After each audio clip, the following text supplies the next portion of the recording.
जीवन में हार या जीत का फैसला तभी हो जाता है जब आप मार्गदर्शक चुनते हैं। झीलों की नगरी उदयपुर में पुलिस भर्ती का एक सर्वोत्कृष्ट संस्थान युग प्रत्यक्ष क्लासेज एक ऐसा संस्थान है जिसने थोड़े ही समय में शिक्षा के क्षेत्र में सभी मानदंडों को ऊंचा किया है।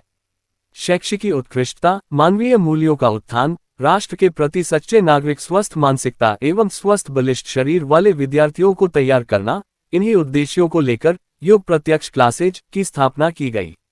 शिक्षा में श्रेष्ठता की धुन लिए हुए युग प्रत्यक्ष क्लासेज ने एक विशिष्ट अध्ययन प्रक्रिया और न्यूनतम समय में अधिकतम कार्य करने की व्यवस्था विकसित की है, जो किसी भी प्रतियोगी परीक्षा में सफलता के लिए बहुत महत्वपूर्ण है।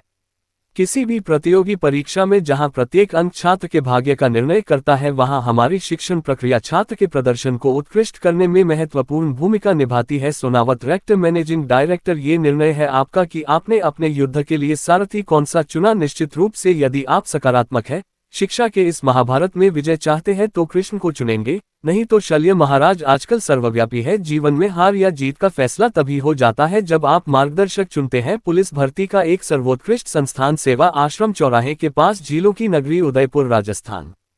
आपने मेनली पुलिस ओरिएंटेड सर्विस करा थी, तो ये एसआई वगैरह में कितना क्या रहता है परसेंटेज रिजल्ट उनका? अच्छा रहता है सर जी। वैसे तो भी एस्टेब्लिश लेवल पर है ना? यस, यहाँ पे जो सोनावती का जो पैलेस है तो काफी अच्छा रिजल्ट है। 500-700 बच्चे है। पुलिस कांस्टेबल में पिछली भर्ती जो एसआई की भर्ती थी उसमें भी 10-11 बच्चे यहीं से। अच्छा अच्छा। सभी विद्यार्थियों का बहुत बहुत स्वागत है। मैं आज युग प्रत्यक्ष क्लासेस के बारे में थोड़ा सा बता दूं। आज हमारी कोचिंग संस्थान पे एक बहुत बड़ी हस्ती कह सकते हैं अपन, जो अभी पिछले जोधपुर से हैं, प्रॉपर कुड़ी क्षेत्र है भोपालगढ़ के अंदर, वहां से वो मैम है और उन्होंने 438 यानी आईपीएस पोस्ट को जो उन्होंने क्रैक किया है, यूपीएससी जो है क्रैक करके वो आए। तो आप बीच में आए, आप लोगों को मैं थोड़ा सा बता रहा हूँ, उनसे आपके मन में जो भी डाउट, मैं चाह रहा हूँ सभी बच्चे कुछ ना कुछ पूछे।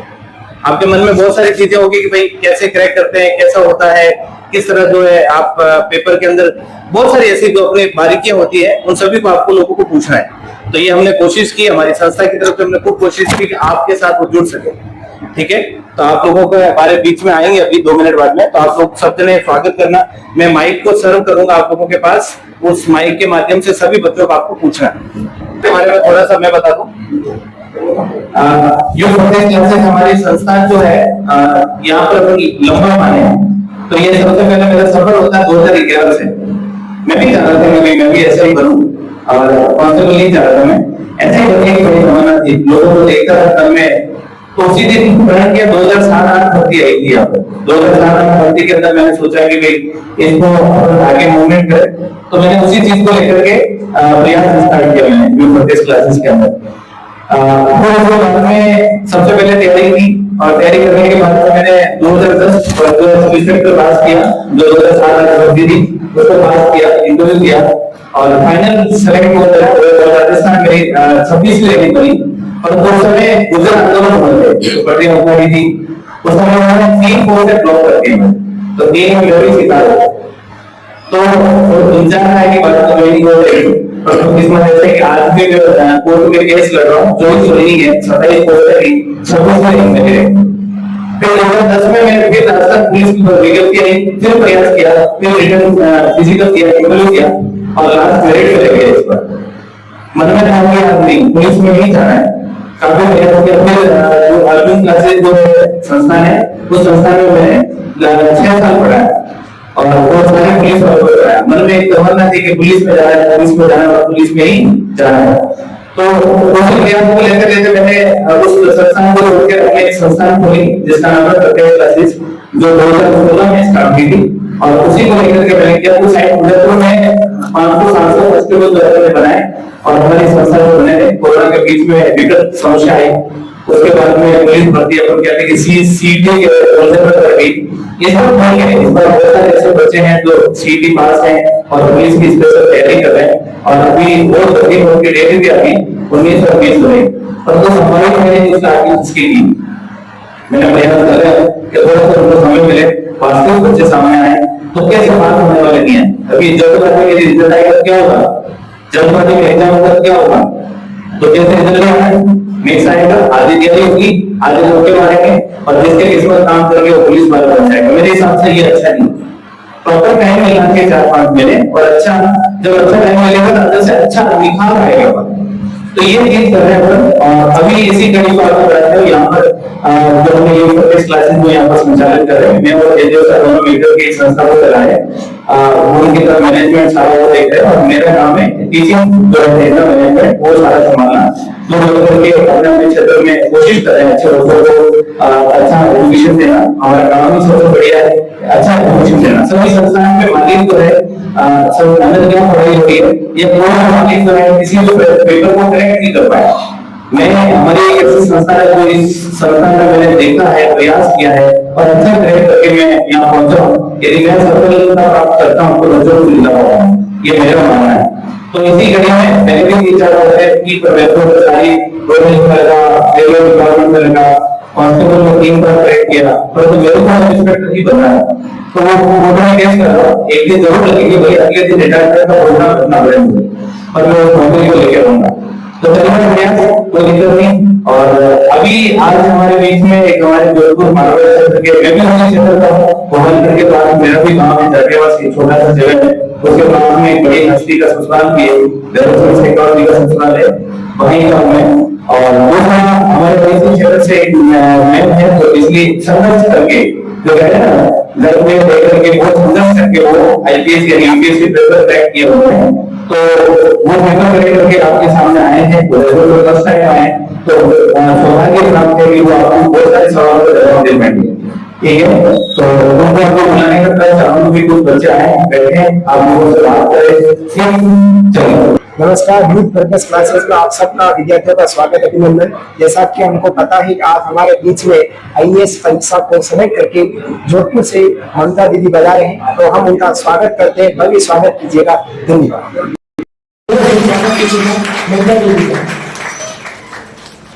ताली बजाते हैं।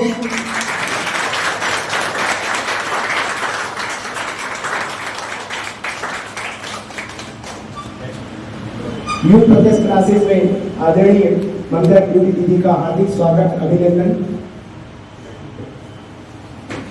इस परीक्षा में आज जिस तरीके से तैयारी की जा रही है और तैयारी में हम कितना चेक कर पाते हैं, किस प्रकार से हम परीक्षा को देते हैं, किस प्रकार से हम इंटरव्यू देते हैं, उन सारी गतिविधियों को लेते हुए आज हमारे बीच में कीमती मेहमान ममता दीदी बता रहे, एक बार उनका फिर से स्वागत कीजिएगा। सबसे पहले हम ममता दीदी के स्वागत के लिए मैं चाहूँगा सलाह सर से और विजुअल सर से उनका स्वागत करें, ऊपर बुलाएं। ताली बजाइएगा सब जने।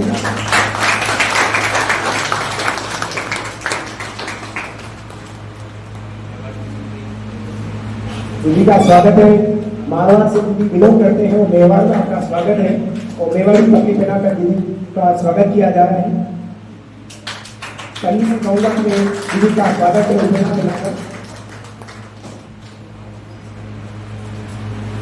से जाएंगे, इस दीदी को हमारी तरफ से एक भेंट दी जाए। मंच पे या मंच पे मैम का बहुत बहुत स्वागत करता हूँ, तहे दिल से बहुत बहुत स्वागत करता हूँ।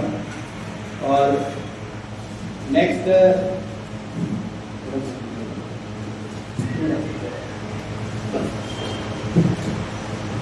मैं मैम का परिचय क्या दूँ बारे में। और इन्होंने इसी 2024 यूपीएससी पेपर में जो है आईपीएस की पोस्ट इन्होंने क्रैक की है, यूपीएससी को क्रैक किया है।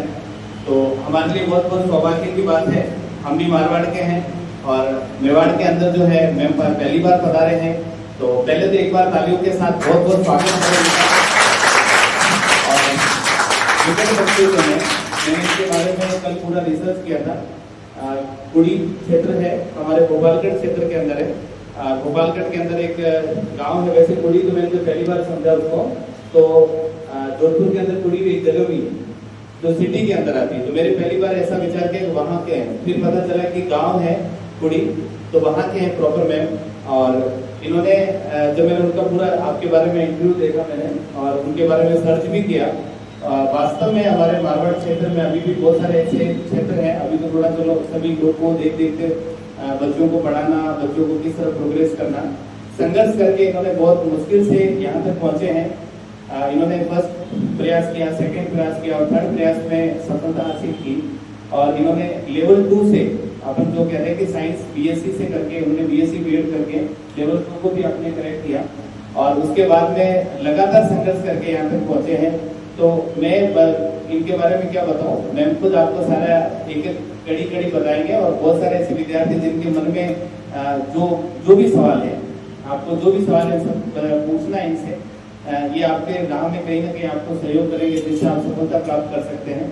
तो युग प्रत्यक्ष क्लासेस में हमारी एक संस्थान है जो हमने प्रयास कर रहे हैं कि उसके अंदर प्रयास कर रहे हैं जिससे वो जुड़ सके। तो मैं इसी को देना पसंद करूंगा, वो आप ये थोड़ा आवाज साफ आएगी।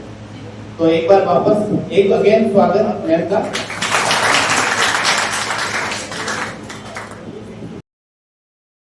जिले के पूरी गांव के रहने वाली हूँ, है ना। और इस बार यूपीएससी 2024 वाला एग्जाम था, उसमें मेरी 438 रैंक आई है। तो इस रैंक के साथ मुझे एज मैक्सिमम चांसेस ये है कि राजस्थान कैडर के साथ आईपीएस मिल सकता है, ठीक है। और ये मेरा थर्ड अटेम्प्ट था। इसमें फर्स्ट अटेम्प्ट में मेरा प्रीलिम्स नहीं हुआ था और सेकंड अटेम्प्ट में मेरा मेंस नहीं हुआ था। इससे पहले मैं राजस्थान गवर्नमेंट में जो रेट होता है ना, उससे लेवल 2 में टीचर हूँ, वो साइंस मैथ से। तो मैं अपनी जर्नी की कुछ छोटी सी, मतलब अपनी जर्नी को मैं आपको कवर करना चाहूंगी। वो इसलिए जरूरी है क्योंकि हम जब मतलब इस बैच पर होते हैं और एक मंच में खड़े होते हैं तो इसमें हमें बहुत बड़ा गैप नजर आता है। वो गैप इस रूप में कि भाई कोई अगर आईएएस या आईपीएस बन रहा है तो वो अलग ही परिवार के होंगे या वो अलग ही ग्रेड के लोग होंगे।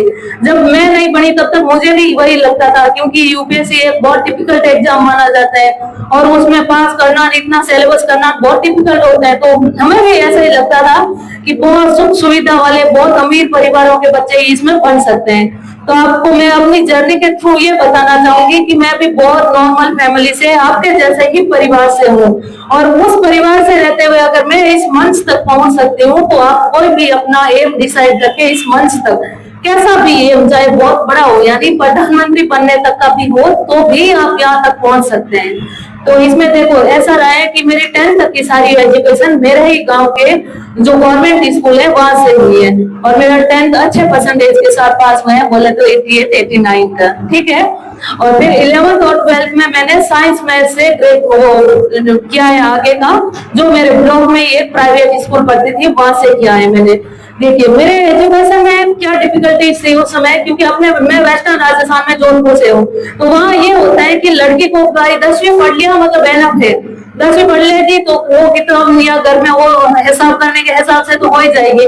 इसके आगे जनरली लड़कियों को पढ़ाया नहीं जाता है, 10वीं के बाद वो बहुत नामुमकिन होता है। तो वही चैलेंज मेरे पास था। तो मेरे लिए ये जरूरी था कि मैं एक बार 10th में परसेंटेज बना के उनको बताऊं कि मैं पढ़ने लायक हूँ और थोड़ा मैं पढ़ सकती हूँ। तो मेरे लिए वही मुश्किल रहा, एक तो साइंस मैथ चुनना, क्योंकि लड़कियों के लिए वो साइंस मैथ ठीक नहीं माना जाता कि क्या करेगी आगे, साइंस मैथ से जनरली इंजीनियरिंग वगैरह करते हैं तो वो इतना पैसा कौन खर्च करेगा। फिर भी मेरे 10th में परसेंटेज अच्छे रहे तो लड़ झगड़ के साइंस मैथ लिया मैंने। साइंस मैथ से मेरे 12th में अच्छे परसेंटेज रहे। मेरा एक भाग्य ये रहा कि मेरे पापा मेरे लिए बहुत अच्छे रहे हैं, तो उन्होंने 12th के बाद मेरा इंटीग्रेटेड बीएससी भी है, तो 4 साल वाला होता है कोर्स, उसमें एडमिशन लेवा दिया था। जो पीटीटी का फॉर्म भरते हैं उसमें एडमिशन होता है उसको, तो मेरा उसमें हो गया था। फिर मेरा एक भाग्य ये भी रहा कि मेरे एक टीचर बहुत अच्छे रहे थे जो मैं गवर्नमेंट स्कूल में पढ़ी थी, उनका ऐसे नारायण दास जी करके वो सर है, तो उन्होंने मुझे सेकंड ईयर आता था जब वो मुझे मिले तो उन्होंने मुझे बताया कि तुम्हें ये आईएएस की प्रिपरेशन करना चाहिए। तो इसमें देखिए एक चीज ये है कि एक तो हमें कोई भी टीचर बता देते हैं हम इग्नोर कर देते हैं, बट हमें ये चीज ध्यान में रखनी होगी कि टीचर ने अगर हमें कोई चीज बताई है इसका मतलब ये है कि वो हमारी क्षमता को भांप रहे हैं, हमारे में कितनी क्षमता है, हमारी क्षमता के अकॉर्डिंग ही वो हमें टारगेट बता रहे हैं। तो उसके बाद मैंने आईएएस बनने के लिए तैयारी शुरू की थी। नॉर्मली मैंने शुरुआत में तो वो एनसीईआरटी की जनरल किताब होती है वही देखा था। फिर थर्ड ईयर आते मैंने कुछ ऑनलाइन कोचिंग्स के थ्रू ट्राई किया था। फिर जब मेरा फाइनल ईयर होने वाला था उस समय मैंने फर्स्ट अटेम्प्ट दे दिया था, लेकिन उस समय मेरा प्रीलिम्स नहीं हुआ था क्योंकि एक अच्छा एग्जाम है और अच्छी तैयारी चाहिए। फिर जब मैंने सेकंड टाइम दिया उस समय मेरे साथ साथ रीट का भी एग्जाम था, लेकिन उस समय ये अच्छा रहा कि 2023 वाला अटेम्प्ट था और उसमें मेरा प्रीलिम्स हो गया था। इस दौरान ये है कि मेरी सारी जो तैयारी हो रही थी, एक तो कॉलेज के साथ हो रही थी, दूसरा ऑनलाइन और घर पे बैठ के। मैंने कभी लाइब्रेरी भी ज्वाइन नहीं की है, क्योंकि वो मेरे घर पे मेरे मम्मी वगैरह ने अच्छा माहौल दिया था। वो हम 12th करने के बाद जोधपुर शिफ्ट हो गए थे, जो सिटी सेंटर है पास का, ठीक है। फिर जब मैंने सेकंड अटेम्प्ट दिया उस समय मेरा रीट में तो हो गया ये फाइनल वाला सिलेक्शन, लेकिन उसमें ये रहा कि मेरा उस समय मेंस क्लियर नहीं हुआ।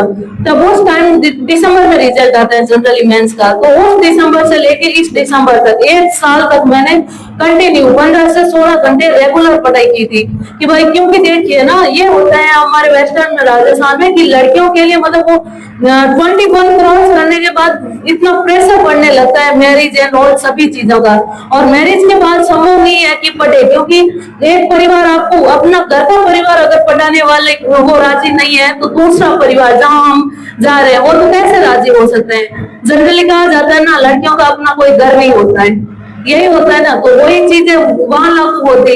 तो मैंने वो टारगेट कर रखा था कि 25 से पहले मैं जो बन सकती हूँ वो बनूंगी, मेरे पास इतना ही टाइम है। तो एक चीज इसमें मैं ये बोलना चाहूंगी कि एक टाइम को हमको ध्यान में रख के ही चलना होगा, विशेषकर लड़कियों को। हम लड़कियां चाहे कितने मॉडर्न फैमिली से आए या कहीं से भी आए, 25 अपनी अंतिम लिमिट है। 25 के बाद ऐसा नहीं होगा कि आप पे पैसे इन्वेस्ट करेंगे या ऐसी कोई चीज होगी। तो इसके बाद जब मैंने ये चॉइस वाला दिया तब मेरा मेंस प्रीलिम्स इंटरव्यू वगैरह सारी चीजें हो गई और इसके साथ मेरी 438 रैंक आई। मेरी जर्नी इसमें इतनी ही है। अब 5 पॉइंट जो इम्पोर्टेंट पॉइंट है वो आपको बताना चाहूंगी। इसमें देखिए सबसे पहले आता है कि वो डेयर टू ड्रीम। इसका मतलब ये है कि अपने पास एक एम्बिशन होना चाहिए, कुछ भी करने का, कुछ भी बनने का। जनरली हमारे पास क्या होता है, अगर हमारा घर परिवार या हमारा धंधा अच्छा सेट है तब हम ये सोचते हैं क्या है यार, पापा का बिजनेस सेट है या पापा मम्मी कमाए रहे, हम कमा के या हम बढ़ के क्या करेंगे, वही चीज होती है ना। तो देखिए इसमें यह है कि अपना बनना बहुत जरूरी है लड़कियों के लिए, क्योंकि कुछ समय के लिए तो आपको आपके हस्बैंड अच्छे से रख लेंगे, पैसे वैसे दे देंगे, लेकिन जैसे ही बच्चे होंगे या उनका खर्चा आएगा तो वो ऑब्वियस बात है, आजकल बच्चों के कितने खर्चे हैं, तो वो आपके पैसे सारे उधर चले जाएंगे, तो फिर आप तो अपने आप ही इग्नोरेबल चीज हो जाएंगे ना। जैसे घर में एक वक्त होते हैं, ऐसे सिचुएशन आ जाते हैं, फिर हमें वो लड़ने पड़ते हैं, झगड़ने पड़ते हैं। इससे अच्छा होगा ना कि आपके पास अपनी मनी होगी, आपका एक अपना होता होगा, आपको किसी और के नाम से नहीं पहचाना जाएगा, आपका अपना खुद का नाम होगा, खुद की पोजीशन होगी। और सेकंड ये कि लड़कों के लिए क्यों जरूरी है, मतलब पापा का बिजनेस है वही कर लेंगे। तो ये बात है कि एक चीज है कि हम अगर दुनिया में आए तो कुछ क्यों ना अच्छा करें, क्यों ना हम अच्छी एनर्जी जो अपनी है उसको इन्वेस्ट करें जितना हो सके। देखिए जैसे तो जानवर आते ही है जाते ही है, वो भी खा पी के जाते ही है ना, ऐसा थोड़ी है जानवर मतलब जी नहीं पाते। लेकिन एक इंसान है जानवर से किस रूप में अलग है कि उसके पास बुद्धि है और वो मानवता के लिए कुछ अच्छा कर सकता है। तो लड़कों के लिए तो मैं इतना ही कहना चाहूंगी कि जितना हो सके इतना एम्बिशियस बनिए, ये एम्बिशन अपने समाज के काम आएंगे। और हमारा मेन धरती पे आने का मैं जहां तक मानती हूँ ये कि हम एक समाज में कुछ न कुछ करने के लिए ही आए हैं। तो मैं समझूंगी कि आप अपने लिए एक एम्बिशियस मैन, जैसा कहा जाता है ना, अब्दुल कलाम वगैरह कितने अच्छे लोग हैं, कितना बड़ा सोचा। अगर सब लोगों ने हमारे जितना ही छोटा सोचा होता तो आज अपना देश इतनी प्रोग्रेस नहीं कर पाता ना। तो मैं पहला हो गया अपना टारगेट फिक्स करना, सेकंड आता है उस टारगेट पर मोटिवेटेड रहना। जनरली ये जब मैं जहाँ भी जाती हूँ मेरे से ये पूछा जाता है कि हमारा मोटिवेशन 4 दिन रहता है, हमने किसी से सुन लिया, किसी से पूछ लिया, लेकिन धीरे धीरे वो मोटिवेशन कम होने लगता है। तो इसके देखिए एक तो ये रीजन होता है कि हमारे डिस्ट्रैक्शन बहुत सारे हैं, मोटिवेशन कम होता है। तो क्योंकि ये है कि कोई नहीं, आज नहीं पढ़े तो क्या है, कल पढ़ लेंगे, थोड़ा ये काम कर लेते हैं, हमारा वो टारगेट हमको इम्पोर्टेंट नहीं लगता है। तो इसमें एक चीज ये हो सकती है कि हम जो अपने डिस्ट्रैक्शन आ रहे हैं आस पास के उनको हटाइए। इसके लिए एक तो है कि जो सोशल इंटरेक्शन है अपना, शादी विवाह में जाना, फंक्शन में जाना, घूमना फिरना, अपने जब एग्जाम नजदीक है तो वो हमको कम करना ही पड़ेगा, किसी भी हाल में कम करना पड़ेगा। क्योंकि हमारे लिए क्या इम्पोर्टेंट है, अपना टारगेट इम्पोर्टेंट है ना। दूसरा ये है कि जब अपना सपना है तो मेहनत भी हमको ही करनी पड़ेगी। और नौकरी अपना शौक, तो किसी का शौक नहीं होता नौकरी लेना, अपनी सबकी मजबूरी होती है या अपनी आवश्यकता होती है नौकरी लेना। तो वो जब आवश्यकता है तो वो आवश्यकता, जब हमें खाने की आवश्यकता है, हम खाना आराम से खा लेते हैं, उसके लिए हमें किसी मोटिवेशन की जरूरत नहीं पड़ती है, तो हमें क्यों पढ़ने के लिए मोटिवेशन की जरूरत पड़ रही है। और तीसरा यह है कि डिजिटल जो मीडिया आ रखा है, डिजिटल मीडिया ने हमारा ऐसी की तैसी कर रखी है पूरी की पूरी। मैं एक शब्दों में बोलूँ तो, क्योंकि क्या है, हम एक को रील्स स्क्रॉल करते जाते हैं या इंस्टाग्राम वगैरह पे क्या है, हम दूसरों की वो देखते हैं अच्छी अच्छी लाइफ स्टाइल या तस्वीरें, तो इससे क्या हमारे माइंड में आता है यार उसकी लाइफ बहुत अच्छी चल रही है, मेरे तो पूरा ऐसे बेकार हो रही है। तो क्या एक प्रकार से हम डिमोटिवेट होते हैं, खुद को लो फील करते हैं, कॉन्फिडेंस भी हमें नहीं आ पाता है। तो इससे क्या है, दूरी बना लेंगे तो हमें अपना आप ही पता नहीं चलेगा ना कि क्या हो रहा है आसपास की दुनिया में। और जब हम खुद अपने टारगेट पे आगे आ जाएंगे, हम अपना टारगेट प्राप्त कर लेंगे, तो वही दुनिया हमको ही पहचानेगी, हमसे सीधा बोलेंगे यार तुम्हारे वो सोशल मीडिया अकाउंट के नंबर दो। तो जो फॉलोवर्स बढ़ाना है या अपनी पहचान बनानी है वो हम 1 महीने में कर सकते हैं। जैसे मैं बताना चाहूंगी, मेरा अभी भी किसी सोशल मीडिया पर अकाउंट नहीं है अभी तक, मतलब बनने के अभी तो महीना 1.5 महीना होने वाला है, फिर भी नहीं है, क्योंकि मुझे पता है कि मेरा टाइम मुझे कहाँ इन्वेस्ट करना है। तीसरी इसमें यह चीज आती है कि आप अपने टाइम की कीमत समझिए, टाइम को इम्पोर्टेंस देना बहुत जरूरी है। क्यों? क्योंकि देखिए, लड़के हो या लड़की, 25 के बाद आपका सबका ही एक ही काम होगा घर में, या तो हाउस हस्बैंड बनो या हाउस वाइफ बनो, दोनों में से एक काम होगा, फिर बहुत सारे प्रेशर होंगे। तो एक प्रकार से आप जो लाइफ अभी जी सकते हैं वो बाद में नहीं जी पाएंगे। अभी मान लीजिए आपने टारगेट किया 22 में आपको सेटल होना है कोई भी जॉब लेके, लेकिन 22 से 25 तक का एक अच्छा गैप होगा ना खुद के साथ बिताने का, कहीं भी घूमने फिरने का, तो वो एक टाइम पर ही हो सकती है। आप अगर 30 तक चीजों की तैयारी करेंगे तो 30 तक तो लाइफ आती ऐसे गुजर जाएगी, फिर जिम्मेदारियां और अलग से आ जाएगी। तो अपने टाइम को इस तरह लीजिए कि आपका फ्री बैठे रहना भी आपके लिए कीमती हो, किसी के साथ घूमने जाने से। मैं इसमें इतना ही कहना चाहूंगी। Thank you. एक तो सही है, हमारे एक फैकल्टी है, मैम से कहूंगा कि करें। हमारे कहते हैं कि आनंद बचत बहुत अच्छा लोगों में सबसे पुरानी फैकल्टी। अच्छा। हाँ, तो मैडम का सम्मान करने के लिए उनके प्रति आपका मोटिवेशन नहीं है या जो एग्जाम का टारगेट है उसके प्रति लगाव नहीं है, तो आप इसमें ये होगा, आप खुद सोचे कि आपने वो एग्जाम चूज क्यों किया, अपने पेरेंट्स की वजह से किया, या खुद अपने पेरेंट्स को हर रोज देख के उनके साथ 2 मिनट बात कर लीजिए, 5 या 10 मिनट भी अगर आप उनके साथ बैठ के बात करेंगे तो आपको वो फील हो जाएगा कि क्यों हमारे माता पिता हमको पढ़ा रहे, हम क्यों वो, अगर आपको लगेगा और आपके पेरेंट्स से कि यार ये हमको बहुत मुश्किल से पढ़ा रहे, तो वो सोशल मीडिया को आपको हाथ लगाने का भी मन नहीं करेगा, क्योंकि आपको लगेगा कि यार उनकी खुशी के लिए हमारा सबसे बड़ा दुश्मन यही है। तो दूसरी चीज ये है, अपने पेरेंट्स के साथ टाइम स्पेंड कीजिए। दूसरा, नोकिया पे शिफ्ट हो जाइए, छोटा वाला आता है कीपैड वाला, तो ये कर सकते हैं। बहुत खराब लगता है तो नोकिया वाला सबसे बेहतरीन ऑप्शन है, बहुत कम लगता है तो पेरेंट्स वाला ठीक बैठेगा आई थिंक। जी एक क्वेश्चन है, जैसे बहुत सारे बच्चों को यूपीएससी जो है किस प्रोसेस से जाना है, क्या क्या आता है, कई बार पहले सिलेबस चेंज हुआ नहीं हुआ, कैसे हुआ, तो मेरा मानना है कि मैंने भी कई बार पूछते रहते हैं, आप थोड़ा एक्सप्लेन करें उसके बारे में कि उसको अपन किस तरह जा सकते हैं उसमें। जी, यूपीएससी का, हाँ यूपीएससी में मैंने जैसा कि प्रीलिम्स, मेंस और इंटरव्यू 3 होते हैं। इसमें जो प्रीलिम्स होता है मई के अराउंड हो जाता है हर साल, मेंस होता है अगस्त या सितंबर में हर साल हो जाता है, और इसका इंटरव्यू चलता है जनवरी से लेके अप्रैल तक, और अप्रैल लास्ट होते होते इसका रिजल्ट आ जाता है। ये रहता है 3। अब यूपीएससी की प्रिपरेशन कैसे करें, है ना, जानना चाहते हैं, तो इसमें एक ये होगा कि यूपीएससी के लिए जो कोई भी कोचिंग चल रही है, जो थोड़ी ढंग की हो या ऑनलाइन एस्टेब्लिश हो, तो जरूरी नहीं है आप दिल्ली जाए या वहीं जाकर करें। तो एक को क्या है, वो ऑनलाइन वाली कोचिंग में ये है कि अपनी क्षमता में रहेगी वो। जनरली हम प्रिपरेशन करते हैं, हमारे सामने पहली प्रॉब्लम क्या आती है, यार इतने पैसे कहाँ से लाएंगे, दूसरा दिल्ली कैसे जाएंगे, हम कैसे करेंगे। तो इसमें एक चीज है कि कोई भी ऑनलाइन वाली, ऑनलाइन आजकल कोर्सेज काफी सस्ते हैं, तो कोई भी एक कोचिंग ले लीजिए, उसमें है ना foundation course, basic foundation course पूरा कर लीजिए।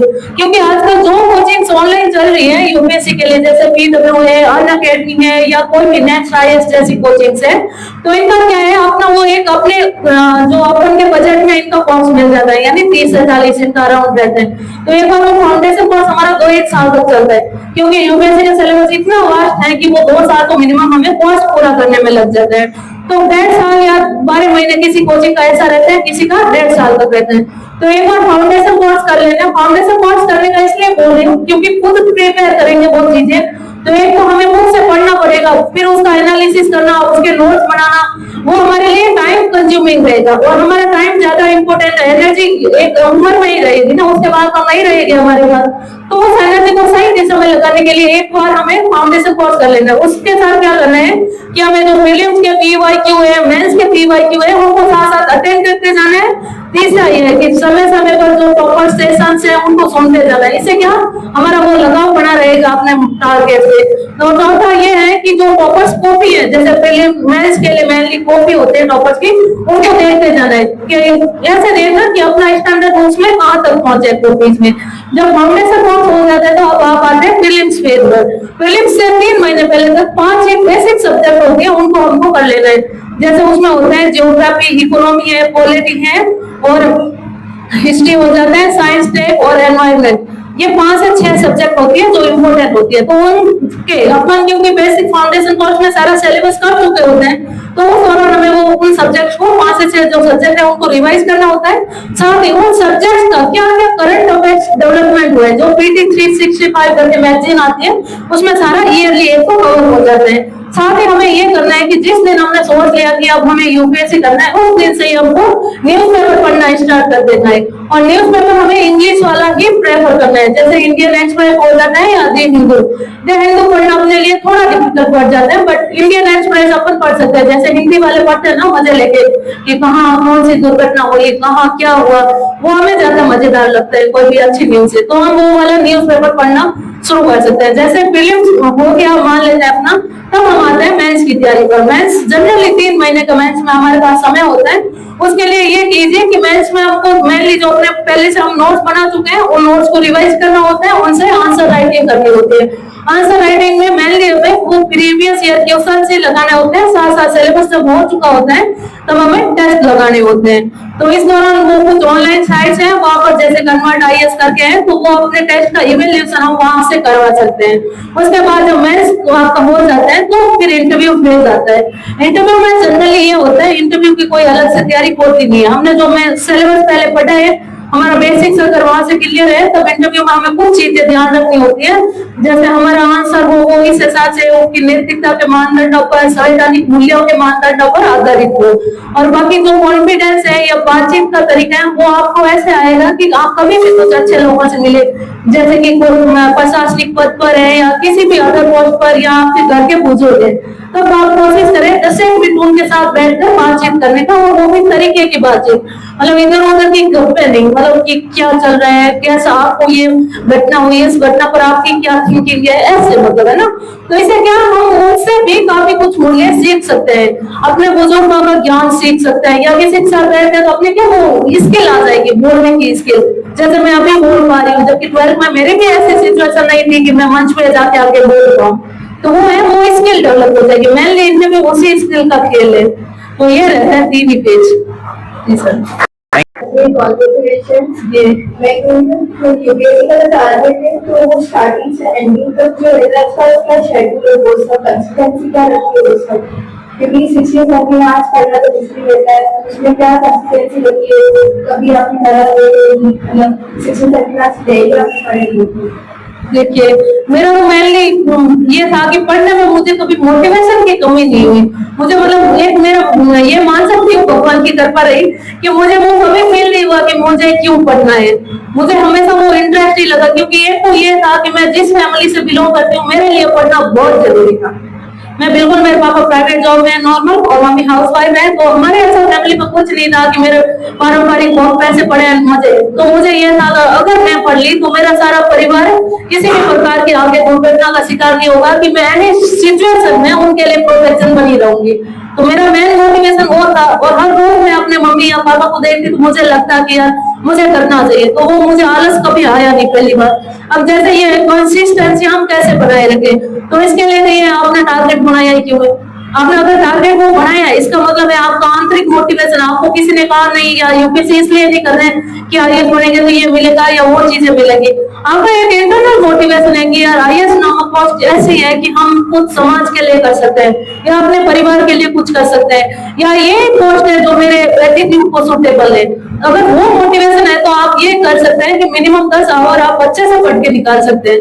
हो सकता है कभी हफ्ते भर में ऐसा फील हो कि आपको यार आज नहीं हो रहा है, तो उस समय आप ब्रेक लेते हुए पढ़ सकते हैं, वो कोई पाप नहीं है। Thank you. Congratulations once again. और मैं पूछ रही थी कि जैसे हमने पीसीएम से किया तो फिर आपने वापस जीके कवर कैसे किया? ओके। अगर आपको डिफिकल्टी आई उसको जीके वापस मतलब जीरो से स्टार्ट करने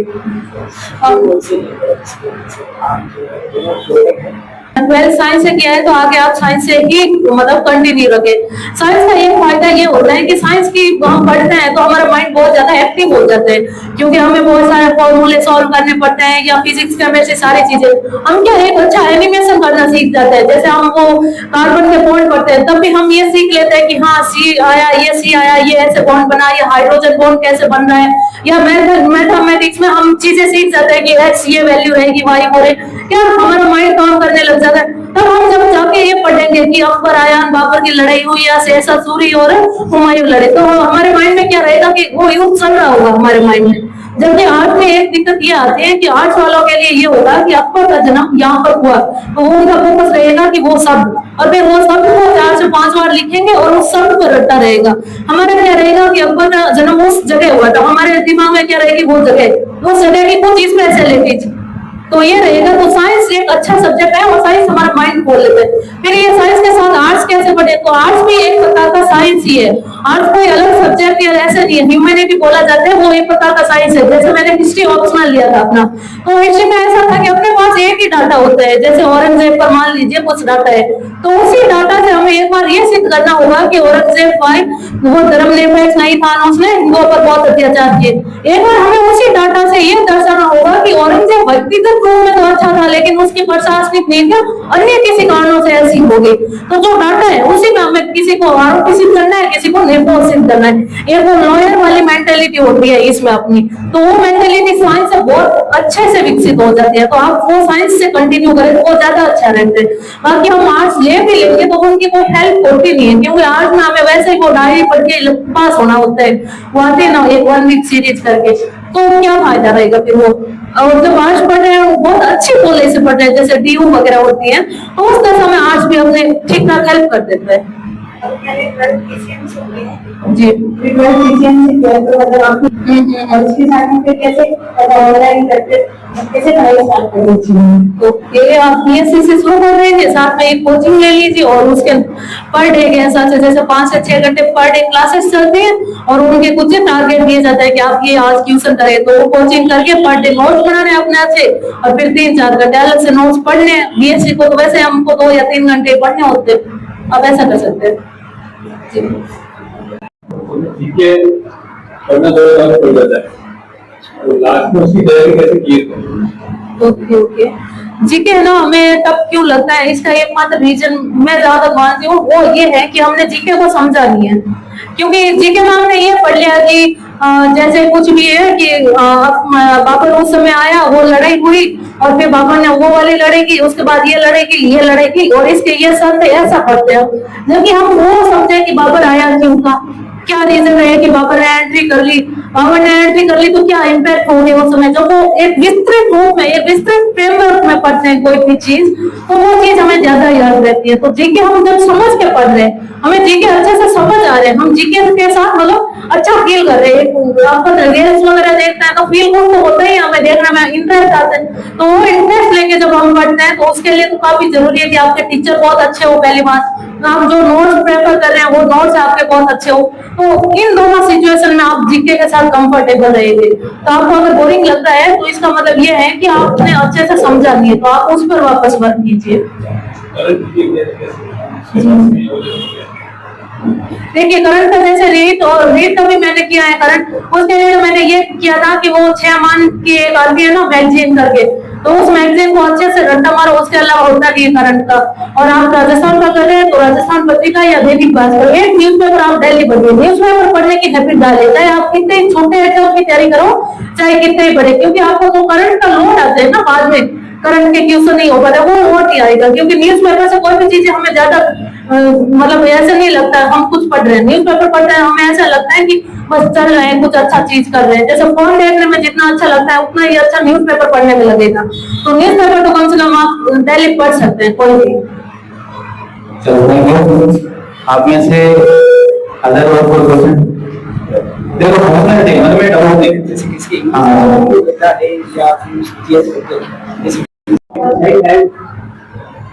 सही टाइम देखिए मेरा ये रहा था कि मैं मॉर्निंग 4:45 पर उठ जाती थी, हमेशा से अर्ली मॉर्निंग पर्सन रही हूँ। तो इसमें ये है कि आपकी बॉडी किस हिसाब से वर्क कर रही है। अगर आपने शाम को 7 घंटे आराम से नींद ले ली है, तो 7 घंटे नींद लेने के बाद मान लेते हैं आप 6 बजे उठे, तो भी आपका शरीर अच्छे से वर्क करेगा और दिमाग अच्छे से चलेगा। बट मैं मेनली ये प्रेफर करती हूँ कि सुबह पढ़ लेना चाहिए। सुबह पढ़ने से क्या, एक तो आसपास शांति रहती है, अपन को कोई डिस्टर्ब करने वाला नहीं होता है। दूसरा ये है कि जो डिस्ट्रैक्शन रहते हैं जो दोपहर में ज्यादा रहता है, जैसे कोई मिल गया या हमने फोन चला लिया, वो मॉर्निंग में मन में नहीं आता है, क्योंकि रात भर सब सो रहे होते हैं तो कोई मैसेज करेगा ही नहीं ना। तो उस हिसाब से आप मॉर्निंग का टाइम प्रेफर कर सकते हैं।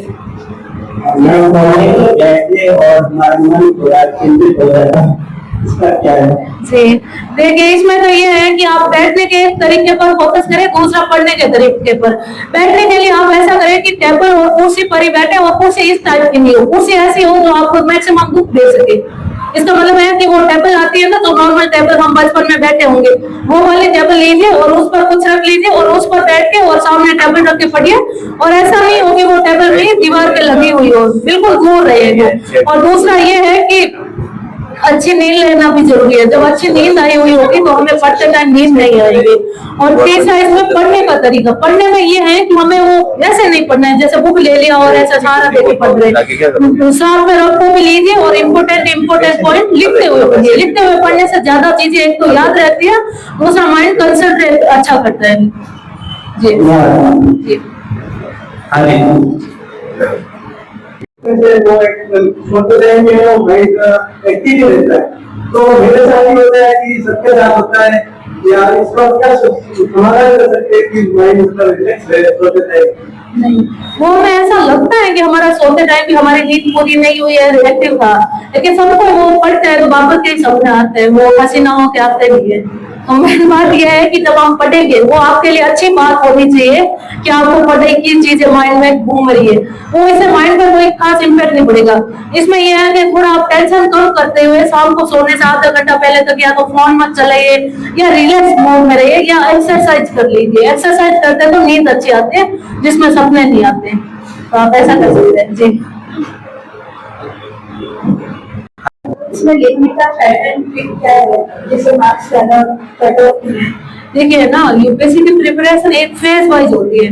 मान लीजिए जब हम है ना एक बार कोर्स कर लिया और प्रीलिम्स कर लिया, तो उस समय है ना हमें खुद दिन में खुद पता चल जाएगा कि आखिर हमें मेंस में लिखना क्या है। और दूसरी चीज ये है कि टॉपर्स है ना वो क्या मिल जाती है, जैसे विजन आईएएस की साइट है या कहीं भी, तो जो मेंस में टॉपर्स ने लिखा है वो क्या लीजिए, और उसमें आप जब देखेंगे तब आपको पता चल जाएगा कि एक्चुअल में मेंस में लिखना क्या होता है। कई मार्केट में जाते हैं तो परमिट हो जाते हैं, बहुत सारी बुक है, अच्छी बुक बताओ। ओके, जनरली ऐसा है कि आपको मतलब वो बुक्स में तो लक्ष्मीकांत हो गई या मॉडर्न इंडिया की स्पेक्ट्रम हो जाती है, या फिर साइंस और टेक की एक हो जाती है, अग्रहारी करके लेखक है उनकी, और एनवायरमेंट की पीएमएफ आईएएस की एक छोटी सी आती है। लेकिन ये सारी बुक अपने इंग्लिश में हो तो ज्यादा अच्छा रहता है, क्योंकि हिंदी में करना डिफिकल्ट होता है। मेरा मीडियम हिंदी रहा है, बट मुझे पता है वो हिंदी थोड़ा डिफिकल्ट पड़ता है काफी कुछ। तो इसमें ये तो छोटी सी बुक्स है पहली बात, तो फिर वो नोट्स ही अपने ज्यादा ठीक करते हैं।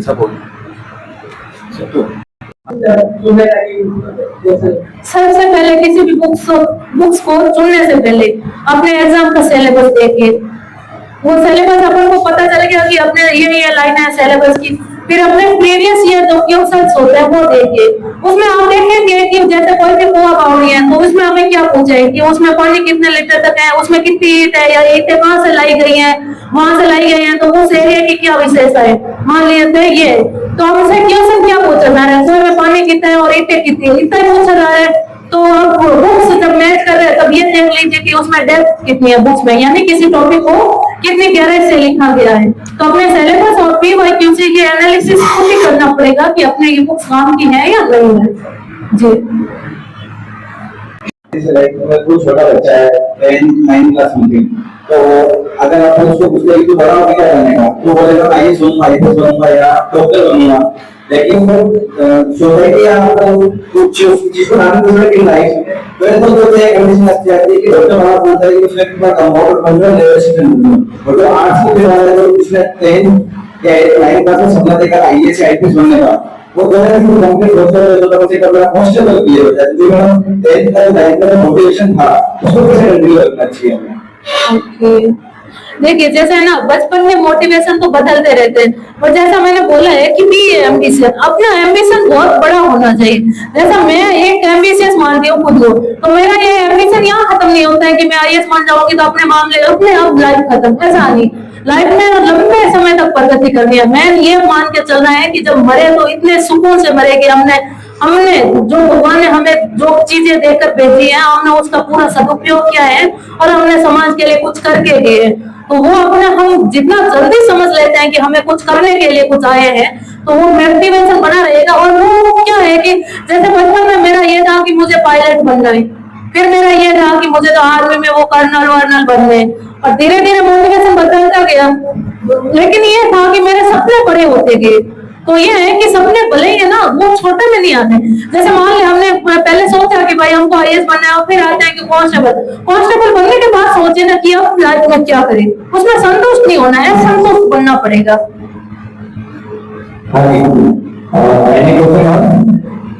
चलो कोई बात नहीं, मैं हमारी संस्था के लिए पुलिस भर्ती की तैयारी कर रही हूँ। अच्छा, पुलिस भर्ती में हमारा स्कॉलर यूज करते रहेंगे, और मेवाड़ में जब वो 500 से 700 कांस्टेबल बनते हैं, तो एक एम नाम है अभी पुलिस के। 2010 में पुलिस का सिलेक्शन हुआ था, उससे बस यही दिमाग में है कि बड़े खुश हैं। तो लास्ट में मैं ये कहूँगा कि बैंक का आभार व्यक्त करें कि यहाँ आए और उन्होंने आप के साथ जुड़ करके बहुत सारे सवालों का जवाब दिया, और उनके लिए थैंक्स। और अगेन मैं सबसे रिक्वेस्ट करूँगा, भारत माता की जय, भारत माता की जय, जय हिंद। मैं बहन ममता जी का तहे दिल से स्वागत करता हूँ। आपने अपना अमूल्य समय निकाल करके आप हमारे बीच में बना रहे हैं। आप सबको मोटिवेशन, आप सबको उचित समय मिलकर के प्रोत्साहित किया, उसके लिए महिला शक्ति भी साथियों आपको बता होगा, अपने पड़ोसी मुल्क पाकिस्तान में आग लगाई थी हिंदुस्तान में, तब जो कांग्रेस और सरकार द्वारा से दूर, तो उसमें जो लीड करने वाली थी वो हमारी बहनें थी, नारी शक्ति, जिन्होंने पाकिस्तान को दूर जगह दी। तो नारी शक्ति नारायण से आप जानते हैं, विश्व में आपने जो संघर्ष करके ये मुकाम हासिल किया, उसके लिए बहुत बहुत शुभकामनाएं। और मैं जो सफेद क्लासेस की तरफ से आपका आभार व्यक्त करता हूँ। आपको करते समय हूँ तो हमारे लिए बहुत प्रकार के बच्चों को अच्छी मोटिवेशन देते रहता हूँ। धन्यवाद। एक हाँ निकाल तो कुछ बच्चे भी आए हैं विश करने, उन सभी बच्चों का दिल से थैंक यू। और इस अवसर पे साधारण जो है कुछ बच्चों ने जो है प्रोग्राम भी किया है, तो वो पूरा सर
पधारे, आपने अपना अमूल्य समय दिया है संस्थान के लिए, और हम जानना चाहेंगे आपकी तरफ से कोई सजेशन इस इंस्टीट्यूट के लिए या कोई सुधार बच्चों के लिए, जो आज के इस दौर में हम युग प्रत्यक्ष वैसे नए युग की शुरुआत है, तो उसमें कुछ बदलाव कर सके बच्चों के लिए। मेनली मुझे सारी चीजें अपने इस रेंज के लिए भी अच्छी लगी, मतलब एक माहौल अच्छा है, बच्चों के लिए सुविधा भी अच्छी है और बच्चों के साथ टीचर्स का व्यवहार भी बहुत अच्छा है। मतलब बाकी मुझे ऐसा सुधार का दिख नहीं रहा है कि बढ़िया है, बाकी इसी में प्रोग्रेस का अपने क्या है बड़ा रहता है रेगुलरली, तो वो रेगुलर प्रोसेस होती रहेगी। मैं चाहूंगी कि उदयपुर में आपकी ब्रांचेस बने बहुत सारी। जी मैंने ना जो सोशल मीडिया है उसका दुरुपयोग नहीं करके सदुपयोग किया, यानी मेरी प्रिपरेशन सारी ऑनलाइन रही है। मैंने घर पे बैठ के मोबाइल से ही सारी क्लासें ली थी, उन्हीं से नोट्स बनाए, उन्हीं में टेस्ट लगाए, तो इसका सदुपयोग तो किया जा सकता है। बट मेनली अपन बच्चों को खुद को ये डिसिप्लिन होना होगा कि हम सोशल मीडिया पर आखिर कर क्या रहे हैं। जब हम रील्स स्क्रॉल कर रहे हैं तब 1 मिनट होकर हमें खुद ही सोचना होगा कि वास्तव में हम वहाँ कर क्या रहे हैं, और क्या हमारे पेरेंट्स वही चाहते हैं चीजें, या क्या हम यही चाहते हैं। अगर हम ये कर रहे हैं तो फिर भविष्य में क्या करेंगे, आज ही अगर ये कर रहे हैं तो थोड़ा खुद को सोचना पड़ेगा। इसमें 301 तो बहुत अच्छा भी हो सकता है जब बच्चे सदुपयोग करें मोबाइल का, यानी AI और चैट जीपीटी जैसी इतनी अच्छी टेक्निक है जिसमें बच्चे माइंड बहुत अच्छा डेवलप कर सकते हैं। लेकिन यही है कि मोबाइल के दुरुपयोग भी बहुत सारे, बच्चे अच्छी के साथ बुरी चीजें भी सीख सकते हैं, तो एक अच्छी पेरेंटिंग करनी पड़ेगी। माँ बाप को वो डबल प्रेशर आ जाएगा मोबाइल से, ऐसा हल्का नहीं होता प्रेशर। जी अपने यहाँ पर क्लासेज का सारा कोर्स है वो ऑफलाइन, उसके साथ ऑनलाइन भी है युग प्रत्यक्ष YP क्लासेज के ऐप पे। तो मोबाइल का सदुपयोग होगा, जब ऑनलाइन पे आपको कोर्स मिलेगा, जो बच्चा यहाँ पे नहीं पहुंच पा रहा है तो वो घर बैठे भी युग प्रत्यक्ष क्लासेज से जुड़ सकता है।